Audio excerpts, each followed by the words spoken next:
Welcome to Morning Joan, the hottest podcast in town where we dish out all the latest celebrity gossip and news. We've got a fantastic show lined up for you, with all the juiciest stories from Hollywood and beyond. First up, let's talk about NBC host Sara Gore, who recently shared some very personal news with her viewers. The 49-year-old host of Open House and New York Live announced on air that she had been diagnosed with breast cancer and would be taking a leave of absence from her shows to undergo treatment. Gore, who has a family history of the disease, said she was caught off guard by the diagnosis despite being high risk. But the good news is that Gore is now currently cancer-free, as she announced on Instagram, thanking her fans for their support and kindness during this difficult time. She wrote, "You carried me through some really hard days, and I'll never forget your kindness." Gore also said she's looking forward to returning to her show soon and can't wait to get back to work. It's always inspiring to see celebrities using their platforms to raise awareness about important health issues, and we're sending all our best wishes to Sara Gore for a full recovery. And speaking of celebrity news, Paris Hilton is making headlines again with her latest antics. We'll be right back with more tea on Morning Joan. Welcome back to Morning Joan. We're diving into the world of tennis and etiquette as we explore the latest from Wimbledon. It seems that not everyone is familiar with the dress code and behavior expected in the prestigious royal box. A recent incident involving a certain gentleman, who shall remain nameless, removing his jacket and violating the strict rules of the venue, has raised eyebrows among attendees. In contrast, Sir David Beckham was spotted looking dapper and perfectly put together, escorting his mother Sandra to the event. His impeccable style and adherence to tradition are a testament to his good breeding and sense of occasion. Meanwhile, Britain's new tennis sensation, Arthur Feri, has captured the hearts of fans with his impressive skills on the court and his charming demeanor off it.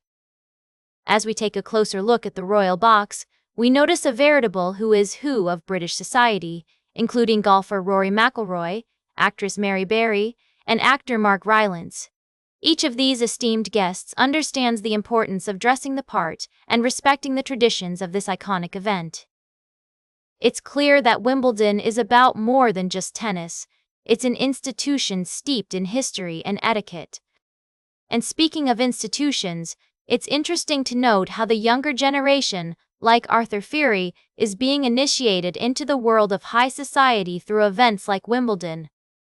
His encounter with Queen Camilla, where he reportedly addressed her with the proper "yes, ma'am," has been widely reported in the press. It's heartwarming to see this young athlete navigating the complexities of royal protocol with such ease. As we wrap up this segment, it's clear that Wimbledon is a unique blend of sports, fashion, and tradition. Whether you're a tennis enthusiast or simply a fan of pageantry, there's something for everyone at this beloved event. Welcome back to Morning Joan. We're closing out the show today with some exciting news from the world of K-pop. You guys know I love my idols, and today we're talking about one of the most popular boy groups out there, 17. So carrots around the world can let out a sigh of relief because the group has just announced that all 13 members have renewed their contracts for the second time.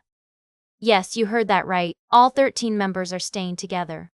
Now, I know what you're thinking, this is huge news in the K-pop industry where full group renewals are pretty rare. And let me tell you, 17's contract renewal is significant not just for the group but for the entire K-pop scene. The group debuted in 2015 under Pledis Entertainment, which is now a subsidiary of HYBE, and they've been killing the game ever since. What's even more impressive is that 17 has a self-producing model, which means the members are actively involved in writing, producing, and choreographing their own music. Talk about talented, and with 6 sub-units and solo projects in the works, it's clear that these guys are dedicated to their craft. Of course, with some members currently serving in the military and others expected to follow, it might be a while before we see all 13 members together on stage again. But the good news is that Pledis Entertainment has committed to supporting the group's activities across its full lineup, subunits, and solo work. so we can expect plenty more music and performances from 17 in the future. That's all for today's Morning Joan. Remember to like, share, and subscribe, and until next time, stay fabulous.